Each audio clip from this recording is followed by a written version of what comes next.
So I just hit 580 subscribers, so that's pretty cool. Thank you guys so much for all your support. I really do appreciate it. My channel has not blown up like crazy, but it has seen continued growth, steady growth, and I'm very satisfied with it. So thank you for all of your love and support. I really appreciate it.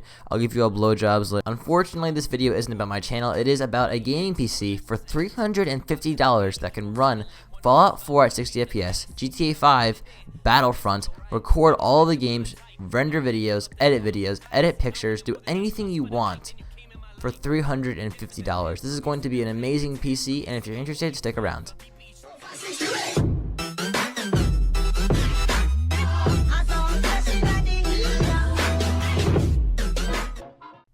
Just in case this build isn't for you, I will have a playlist linked down below to my best gaming PC series, where I have videos ranging from $400 all the way up to $1,000. So, if that interests you, the link will be down below and on screen now. Anyway, today I'm going to be hitting you guys with the best budget gaming PC in February 2016.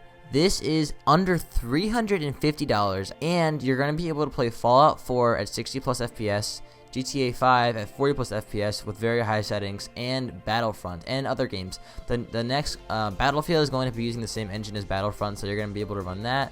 You can run GTA, you can run all the games you want to play on this build for $350. With that being said, let's get right into the video.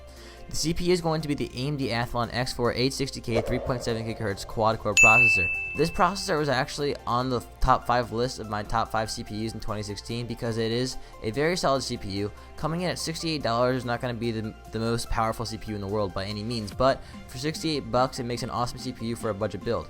Some people will go for the Intel Pentium G3258. That's about the same level of performance for this budget. However, the AMD Athlon X4 has 4 cores as opposed to the Intel Pentium's 2 cores. Now, in the past that wouldn't have been a problem, but now with the next gen consoles having 8 cores, game developers are starting to optimize their game for having more than just 4 cores. So in the past, most games would only utilize 4 cores or even less than 4 cores, but now these newer titles like GTA, Fallout, all the new games coming out, they're going to be utilizing at least 4 cores, and if not more than that. So like I said, in the past, having for example, an 8350 would be kind of redundant because you're not going to be using even 4 cores, but now with the newer games, having an 8350 might not be that bad. The Witcher 3 has a quad-core processor on its minimum requirement specs instead of a dual-core as you've seen in the past, which is why having a 4-core CPU is definitely going to be important. And 4 cores is nice for multitasking and doing other things.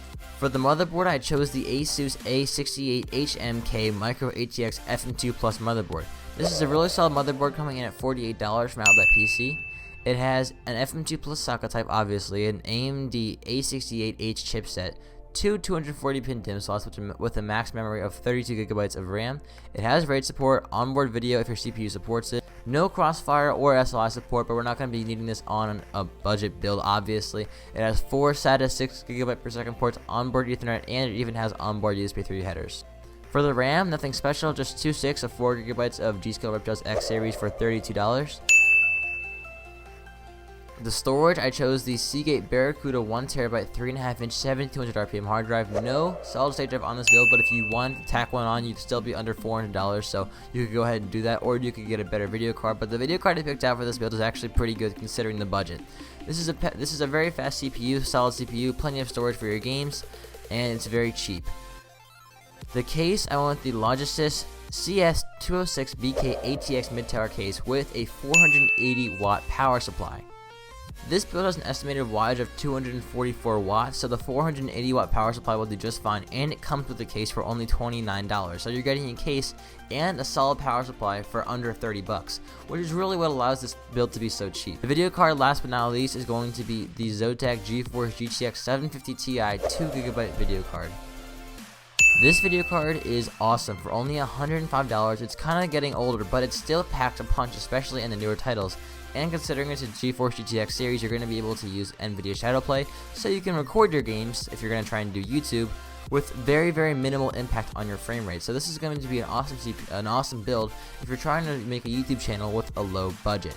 And the optical drive, I just went with any old optical drive. I think I went with some LG GH24N something optical drive for $13. So that's gonna wrap up the build, and the total is going to be $348.26. Like I said, so this build is everything you need for gaming, for recording, for editing, under $350. I hope you enjoyed the video, and I will see you guys next time.